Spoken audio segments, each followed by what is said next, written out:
De volta e agora para o último tópico da nossa lição, partindo para o final. E agora nós vamos aí distribuir, Pastor Gideone e Fábio vão estar comentando todo esse terceiro tópico e nós voltamos aí com a conclusão e também orando por você e com você. Glória a Deus. Retornamos agora para fazermos o fechamento, o encerramento no tópico 3. O tópico 3 que vai falar sobre o milagre do século XX. Que milagre foi esse? Já foi mencionado pelo diácono irmão Fábio, o evangelista irmão Alexandre, a respeito desse milagre. A criação do Estado moderno de Israel, em 1947, com a sua implantação no dia 14 de maio de 1948, com a publicação do primeiro diário oficial da nação de Israel. Então, é um verdadeiro milagre do século XX.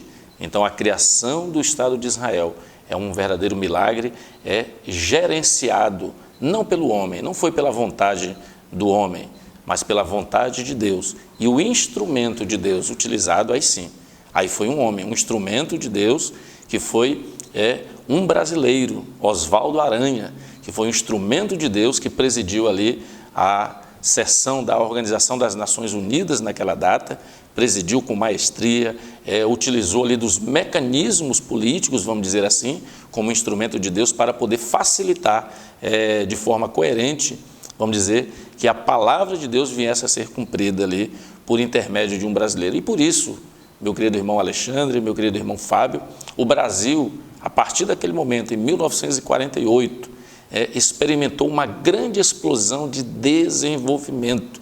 Isso cumprindo também o que fala Deus, falando as promessas para Abraão: abençoarei aqueles que te abençoarem. Então o Brasil, a nação brasileira, por intermédio de um brasileiro, abençoou a nação de Israel e o Brasil experimentou uma explosão de desenvolvimento. E o testemunho então de Deus para o mundo. Israel, ele é um instrumento, ele é um testemunho de Deus sobre o mundo, ou seja, é um testemunho contínuo de Deus sobre a terra. Nós vimos Deus utilizando a nação de Israel ali para livrar o povo hebreu, que era escravo ainda no Egito. Deus manifesta os seus milagres através de Israel, peregrina pelo deserto, Deus realizando diversos milagres, servindo de testemunho do poder de Deus para o mundo. Nós vimos a nação de Israel prosperando de forma grandiosa sobre os seus reis, Davi, Salomão, os reinos vinham sobre Israel, sobre Jerusalém, e ali o poder de Deus era manifestado, ou seja, testemunhando o poder de Deus sobre aquela nação.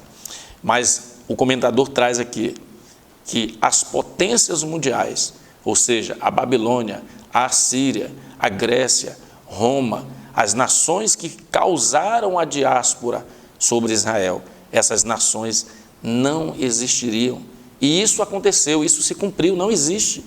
Hoje, se nós olharmos, não existe mais o Império Babilônico, não existe mais o Império Assírio, não existe mais o Império da Grécia e não existe mais o Império Romano. Mas a nação de Israel, ela permanece por testemunho de Deus para cumprimento da palavra do Senhor. Então, a existência de Israel é uma promessa de Deus, jamais deixará de existir. Ela existirá até o fim de tudo. Então, nós estamos vendo que Israel existiu, foi criado por Deus, sempre existirá.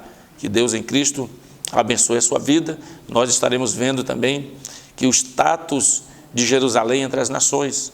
Há um grande questionamento sobre o status de Jerusalém. O diácono irmão Fábio irá aprofundar um pouquinho mais sobre este comentário. Mas desde que Israel passou a ser um estado independente, uma nação moderna, Jerusalém não tem sido a sua capital. A capital de Israel tem sido hoje a capital política, Tel Aviv. Tel Aviv tem sido a capital de Israel e há uma grande pressão internacional sobre essa questão do status de Jerusalém. Uns pressionando-os para dividir Jerusalém pela metade, como capital de Jerusalém, ou capital dos reinos unidos, vamos dizer assim, da Palestina e de Israel, mas nós sabemos que há um propósito de Deus para tudo. Jerusalém é a capital indivisível de Israel. Deus em Cristo abençoe. Agradeço a Deus aqui por estar participando uma vez mais nesta atividade de estar estudando, aprendendo e ensinando, aprendendo. Deus abençoe todos em nome de Jesus Cristo e até uma próxima oportunidade, querendo Deus. Graças a Deus. Muito bem, meus irmãos, caminhando para o fim já da nossa lição sobre o milagre do século, o pastor Gideone já mencionou aí, Israel como um testemunho do cumprimento das promessas do Senhor, e muito ainda há que se cumprir. E no que diz respeito ao status de Jerusalém entre as nações, somando com o que o pastor já falou, de fato, Jerusalém ela não é considerada a capital de Israel, né? Isso se dá porque, conforme nós mencionamos, como Israel sofreu a diáspora, foi disperso por todo o mundo, então aquele espaço ele não ficou vazio, ele foi preenchido por outros povos palestinos, né? Os descendentes de Ismael, vamos dizer assim. Então aquele espaço ali, aquele ambiente onde Israel vivia, ele foi preenchido por outros povos. E então quando o povo de Israel, o povo de Deus, retorna para esse ambiente está ocupado, e ocupado a longa data. Foram aproximadamente 1.800 anos. Então, para você explicar para esse povo que está ocupando um território há aproximados 1.800 anos, de que a partir de agora eles vão ter que sair dali, e aquela cidade que eles consideram como a cidade santa para eles também, porque eles também, de certa forma, são descendentes de Abraão. Agora, esta cidade ela vai pertencer a um outro povo, e este povo vai tê-la como sua capital. Todos concordam comigo que não é fácil de aceitar isso com tanta tranquilidade assim. Mas o fato é que, mesmo com as resistências, é uma promessa do Senhor que vem se cumprindo a cada dia mais. E hoje, Jerusalém ela não é a capital, ela não é reconhecida, né? Porque uma questão é a questão política, um ponto é a questão política, outro ponto é a questão religiosa. Para o judeu religioso, perguntando para ele vai dizer que ele reconhece Jerusalém sim como a capital de Israel. Mas politicamente, no que diz respeito ao que as outras nações enxergam em relação àquele território e àquela cidade, Jerusalém, a maioria delas, e também aquelas que são signatárias ou membros, as nações que são membros da ONU, elas não reconhecem, elas reconhecem, conforme muito bem mencionou o pastor, Tel Aviv como sendo a capital de Israel e não Jerusalém. Mas nós sabemos que Jerusalém é a capital religiosa do mundo, vamos dizer assim, dessa forma, né? E vai chegar um momento em que ela vai ter o seu exato e justo papel para com o povo de Israel aqui na terra, numa perspectiva escatológica. Agora, nós falamos sobre a restauração nacional, né? Que é justamente os ossos se juntando na profecia, lá nos versículos que nós lemos da nossa leitura bíblica, a partir do versículo 6, né? E porei nervos sobre vós, e farei crescer carne sobre vós, e sobre vós estenderei pele, e porei em vós o espírito. Estenderei pele, chegamos até aí, né?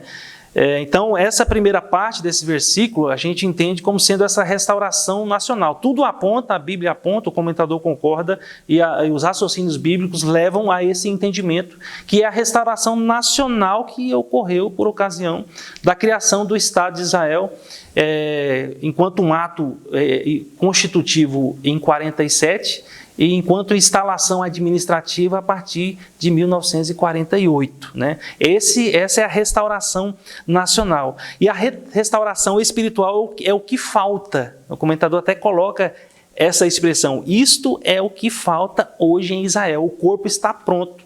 Agora ele está sendo preparado para receber esta restauração espiritual, que por conta, mencionando aqui, nós entendemos, né, a igreja entende que é justamente aquele momento em que Israel reconhecerá o senhorio de Cristo na batalha do Armagedon, né, eles vão receber a graça de Deus de reconhecer o senhorio de Cristo, porque esse reconhecimento do senhorio de Cristo por Israel não é por conta dos méritos e reflexão do povo de Israel em si, mas é pela graça de Deus estendida sobre eles. Né? Nós conseguimos enxergar isso em Zacarias capítulo 12, versículo 10, que diz assim: E sobre a casa de Davi e sobre os habitantes de Jerusalém derramarei o espírito de graça.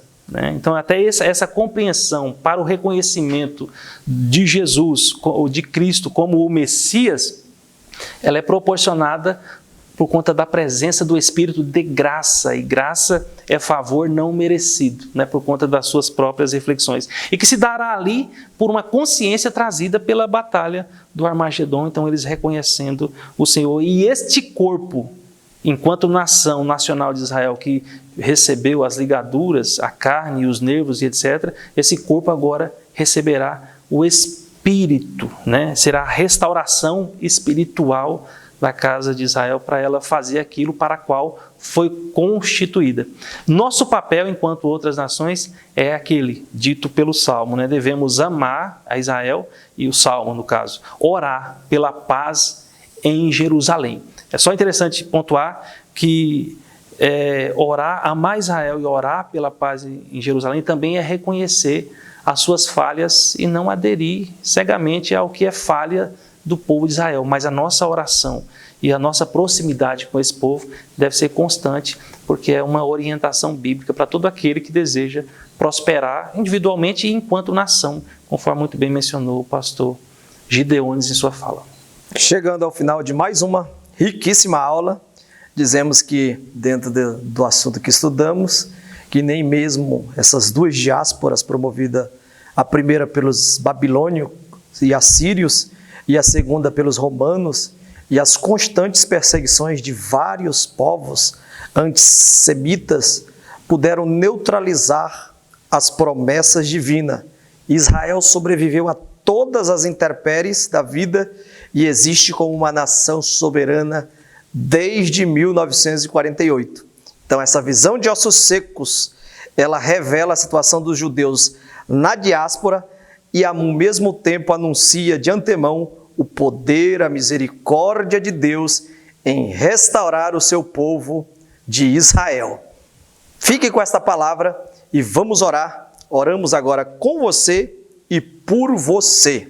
Altíssimo e soberano Deus, diante da tua presença, rendidos, Senhor, a mais uma riquíssima e importante lição, pautada, Senhor, no livro de Ezequiel, em especial na visão do capítulo 37.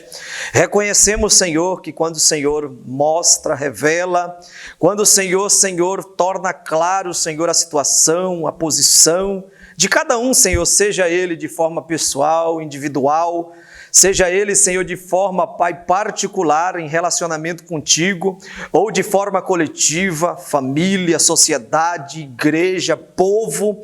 Senhor, todos aqueles, Pai, que se aproximam de Ti, que têm visão do Senhor, que têm palavra do Senhor, acendem uma lâmpada da realidade presente, mas também não só acendem, Senhor, uma realidade presente ou a lâmpada para enxergar aquilo que está acontecendo atualmente com clareza, segundo a verdade da Tua palavra, segundo a Tua vontade soberana, Senhor. Mas também, como diz o salmista, que é lâmpada para os pés, mas também é luz para o caminho. E através da Tua palavra, Pai, em especial nessa profecia, nós sabemos que devemos ter esperança naquilo que o Senhor declara, fala, profetiza, Senhor, acerca de cada um dos Teus filhos, Pai, que tem aliança, em especial nesta nova aliança, a qual, Senhor, nós estamos falando, Senhor, provavelmente alguém, Senhor, que tem promessas, alguém que o Senhor já usou pessoas para falar, alguém, Senhor, que o Senhor usou este rico ensino para ministrar ao coração e trazer de volta, Pai, acender uma luz. E diante de Ti, Senhor, nós queremos, Senhor, ministrar a autoridade espiritual da Tua palavra, a autoridade espiritual, Senhor, desta lâmpada acesa, que a expectativa em Ti, naquilo que o Senhor declara, seja o combustível, Senhor, para nós nos movimentar, viver esta vida, Senhor, regidos pelo Teu Espírito Santo. Restaura o ânimo, renova a força, renova o vigor, Senhor, que a Tua tua presença, Pai, a cada dia nos guie,